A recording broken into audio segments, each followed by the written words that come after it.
ଦେଖନ୍ତୁ ଆଜି annual high school certificate examination 2026 result publish ହେଇଛି। ମାନ୍ୟବର ଶିକ୍ଷାମନ୍ତ୍ରୀ ସନ୍ଧ୍ୟା ଅପରାହ୍ନ 4ଟାରେ ଆଜି ରିଜଲ୍ଟ ଘୋଷଣା କରିଛନ୍ତି। ଏହି ରିଜଲ୍ଟ ହିସାବରେ ଆମ ଜିଲ୍ଲା 12 ନମ୍ବର ସ୍ଥାନରେ ଅଛି। ରାଜ୍ୟରେ ପାସ୍ ହାର ଆମର 95.33% ଥିଲାବେଳେ ଆମ ଜିଲ୍ଲାର ପାସ୍ ପ୍ରତିଶତ 97.4% ଅଛି।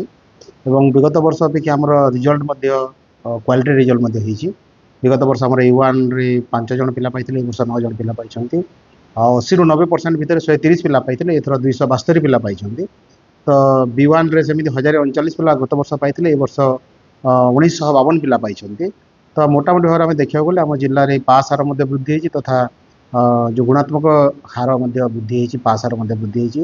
ମୁଁ ଏଥିପାଇଁ ସମସ୍ତ ପ୍ରଧାନ ଶିକ୍ଷକ, ସମସ୍ତ ଶିକ୍ଷକ ଶିକ୍ଷୟିତ୍ରୀ, ସମସ୍ତ ଅଭିଭାବକ तथा सेमानकर मेंटर समस्त को मुझे धन्यवाद देवी। तत्सहित परीक्षा सहित जड़ित समस्त पदाधिकारी, समस्त गोष्ठी शिक्षा अधिकारी, समस्त एडीओ डीएसएस समस्त को साधुवाद देवी। समस्त सम्मिलित उद्यम फल यह सब रिजल्ट संभव हो पारी। आम जिलापाल महोदय को मुझे कृतज्ञता ज्ञापन करी निरवच्छिन्न मार्गदर्शन फल आम रिजल्ट सफल हो पारी। आम यही वर्ष भाग कर देलु ब्लॉक वाइज और स्कूल मानक भाग करके VST गुड़ाक आम करते वेरी सिमिलर टेस्ट गुड़ाक क्वेश्चनर आम प्रिपेयर करके पिलाମାନଙ୍କୁ तथा क्वेश्चन बैंक तो रिगरस प्रैक्टिस करते 2 थर VST कराइला। तो से पिला माने लाभान्वित होती आम रिजल्ट रू आमको जहाँ जना पड़ी आम पूरा पूरी एनालिसिस कलापर से जो पिला भल करते रिजल्ट आप सामने आगे सेयार कर देखो।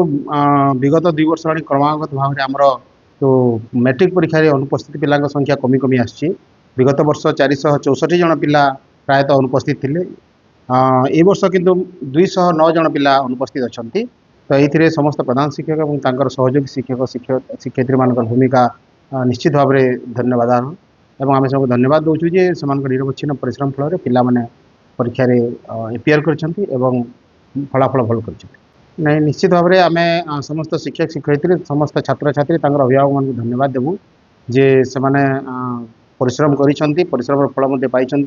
आम ए वर्ष आहरी नुआ योजना करमी पिला पाखे रिगरस क्वेश्चन प्रैक्टिस करने व्यवस्था पहुँचो। आम आशा करूँ आसंता वर्ष आम भल रिजल्ट करने को एवं आम प्रस्तुति आरंभ करें। निश्चित भाव में फलाफल उत्साहजनक। ये समस्त पाखे कृतज्ञता ज्ञापन कर।